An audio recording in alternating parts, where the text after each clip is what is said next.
Perlawanan rakyat Banten terhadap VOC. Belanda kali pertama datang ke Indonesia pada tahun 1596 di bawah pimpinan Cornelis de Houtman, tepatnya di Banten, Jawa Barat. Namun, kala itu Belanda langsung diusir oleh penduduk pesisir Banten karena memang mereka dianggap kasar dan sombong. Ketidaksukaan rakyat Banten terhadap Belanda berlanjut hingga 1656. Kala itu, Banten dipimpin oleh Sultan Agung Tirtayasa. Pada 1656, rakyat Banten melakukan perlawanan terhadap Verenigde Oost-Indische Compagnie atau yang biasa disebut dengan VOC atau Kongsi Dagang India Belanda.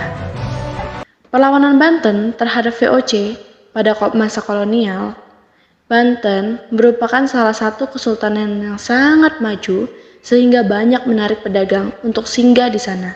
Salah satunya adalah Belanda. Di bawah kepemimpinan Sultan Ageng Tirtayasa, sekitar tahun 1650-an, Banten mulai mengalami perkembangan pesat dan menjadi daerah yang populer. Kondisi ini kemudian membuat VOC tertarik untuk memonopoli perdagangan di kawasan pesisir Jawa, termasuk Banten. Untuk bisa mengambil alih wilayah Banten, VOC melakukan Divide et Impera atau politik adu domba. VOC menghasut putra mahkota Sultan Haji untuk merebut kekuasaan sang ayah, Sultan Ageng Tirtayasa. Kala itu, Sultan Haji sedang tidak akur dengan sang ayah. Lalu terjadilah perjanjian antara VOC dengan Sultan Haji untuk menyingkirkan Sultan Ageng Tirtayasa dari Kesultanan Banten. Sementara itu, Sultan Ageng Tirtayasa sejak lama memang sudah menentang politik pemerintah Hindia Belanda. Hal ini disebabkan tindakan monopoli perdagangan yang sudah dilakukan oleh VOC. Oleh sebab itu, Sultan Ageng Tirtayasa memutuskan untuk melakukan perlawanan terhadap VOC. Terjadilah perjanjian antara VOC dengan Sultan Haji untuk menyingkirkan Sultan Ageng Tirtayasa dari Kesultanan Banten. Sementara itu, Sultan Ageng Tirtayasa sejak lama memang sudah menentang politik pemerintah Hindia Belanda. Hal ini disebabkan tindakan monopoli perdagangan yang dilakukan oleh VOC. Oleh sebab itu, Sultan Ageng Tirtayasa memutuskan untuk melakukan perlawanan terhadap VOC. Sebanyak 2 kapal Belanda dirusak oleh Banten. Kebun-kebun tebu di daerah Angke Tangerang milik Belanda juga dirusak, sehingga VOC terpaksa menutup kantor dagangnya. Pada 1681, Istana Surosoan berhasil direbut oleh Sultan Haji dan VOC.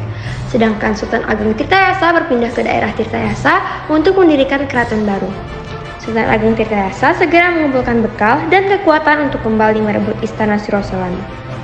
1 tahun berselang, pasukan Sultan Ageng berhasil mendesak pasukan Sultan Haji pada 1682. Sultan Haji yang mulai kewalahan berusaha meminta bantuan kepada VOC. Bersama dengan VOC, Sultan Haji mampu meredam perlawanan dan memukul mundur pasukan Sultan Ageng sampai ke Bogor.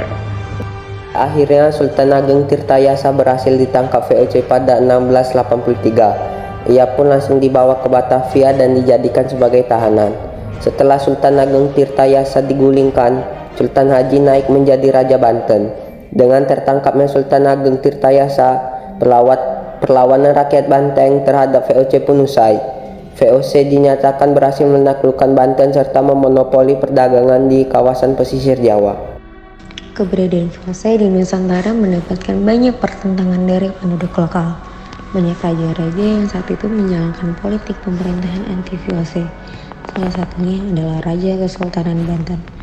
Raja dari Banten yang gigih menentang VOC adalah Sultan Ageng Tirtayasa. Dia memerintah pada tahun 1651 sampai 1683. Dia merupakan cucu dari Sultan Abdul Mufakir Mahmud Abdul Qadir atau Sultan Agung yang terkenal gigih dalam memerangi Belanda.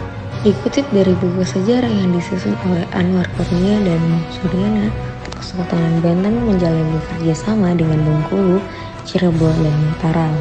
Banten memperkuat armada lautnya di daerah Karawang untuk menghalau keluar masuknya Angkatan Laut VOC ke Batavia. Pada tahun 1956, Banten dan Batavia mendapatkan serangan Belanda dari arah barat dan timur. Namun, pasukan Banten berhasil menggagalkan serangan Belanda dengan tenggelamnya 2 kapal VOC. Keberhasilan ini membuat Kesultanan Banten cukup disegani.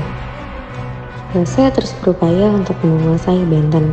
Pihak VOC melakukan politik adu domba atau Divide et Impera di kalangan istana Banten. Mereka mengadu domba Sultan Ageng Tirtayasa dengan putranya yang dikenal dengan Sultan Haji. Alhasil, Sultan Haji termakan hasutan VOC dan memilih bergabung dengannya. Khianatan Sultan Haji terhadap Kesultanan Banten semakin menjadi-jadi. Ketika persekutuan VOC, Sultan Haji terlibat pertempuran dengan Sultan Ageng Tirtayasa. Namun, Sultan Haji tidak bisa mengalahkan ayahnya. Tidak hanya memonopoli dagang, Sultan Haji kemudian menjalankan siasat dengan cara berunding kepada Sultan Ageng Tirtayasa. Saat perundingan berlangsung, Sultan Ageng Tirtayasa ditangkap dan dipenjara di Batavia. Dalam pertentangannya dengan Belanda, pasukan Banten mendapatkan dukungan dari pasukan Makassar di bawah pimpinan Monte Marano. Mereka adalah bagian dari Laskar Sultan Hasanuddin yang menolak bekerja sama dengan VOC.